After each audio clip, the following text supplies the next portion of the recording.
موسیٰ علیہ السلام کو عمالقہ کے مقابلے میں شکست ہو گئی، بنی اسرائیل بھاگ گئے، اب موسیٰ علیہ السلام بھی جنگلوں میں جا رہے تھے۔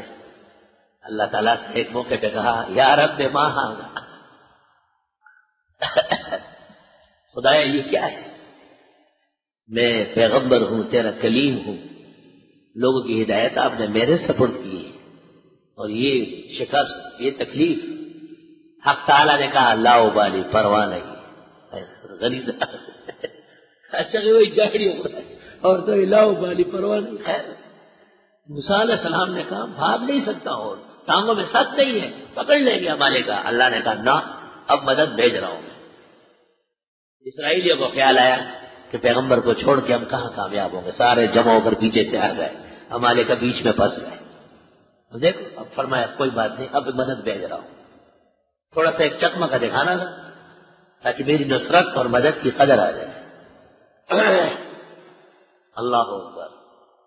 کبھی بھی اللہ کی رحمت و نصرت سے نا امید نہ ہونا۔ نا امید کو شیطان دے اور شیطان ذکر بے ایمان دے۔ ہم تو مومن ہیں اور نصرت الہی پر پورا ایمان رکھتے ہیں اور ہم اس دن کے منتظر ہیں۔ ہاں، ایک ہو مسلم حرم کے پاس بانی کے لیے، نیل کے ساحل سے لے کر تابخا کے کاشغا۔ انشاءاللہ وہ دن دور نہیں ہے کہ پورے عالم پر اسلام کی عزت اور غلبے کا جھنڈا لہرایا جائے انشاءاللہ۔ فی قلوبہم مرض، ان کے دلوں میں بیماری ہے، بزدلی کی، منافقت کی۔ فزادہم اللہ مرضا، بس بڑھا دی اللہ نے ان کی وہ بیماری، کیونکہ انہوں نے پرہیز نہیں کیا، پیغمبر کی تعلیمات نہیں، انہوں نے علاج نہیں کیا، قرآن و سنت شفاء عظیم ہے اس کو حاصل نہیں کیا، بیماری بڑھ گئی۔ وَلَهُمْ عَذَابٌ أَلِيمٌ، ان کے لیے عذاب ہوگا دردناک، بِمَا كَانُوا يَكْذِبُونَ، مطلب ان کے جھوٹ بولنے کے۔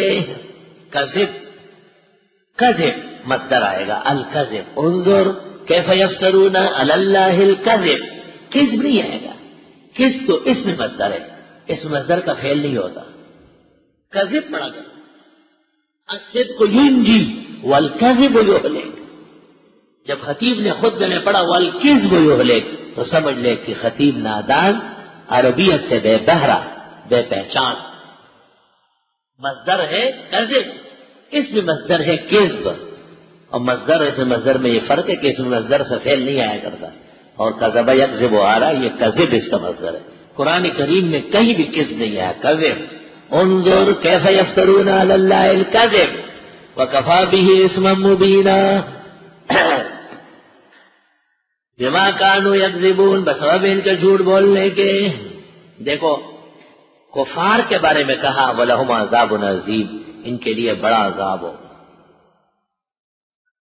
ان کا کام بڑا تھا، کفر، سزا بھی بڑی ہے، بڑا عذاب، سر قلم کر لو، بڑا عذاب، مار ڈال، یہ بڑا عذاب ہے۔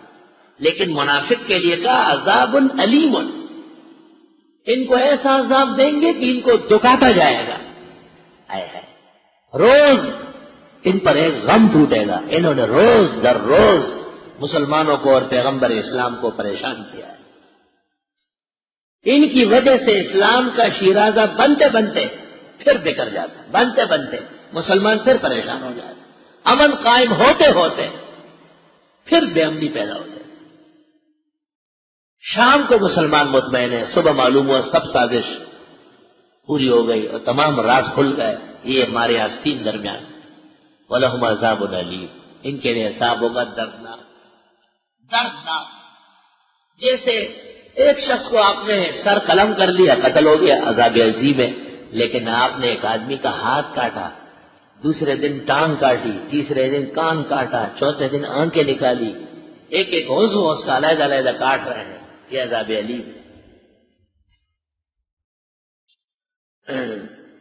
اور تیسرا عذاب وہ عذاب مہین ہے، اہانت ہے، جیسے ایک آدمی کو آپ بند کمرے میں سزا دیتے ہیں، دوسرے کو سر عام دیتے ہیں۔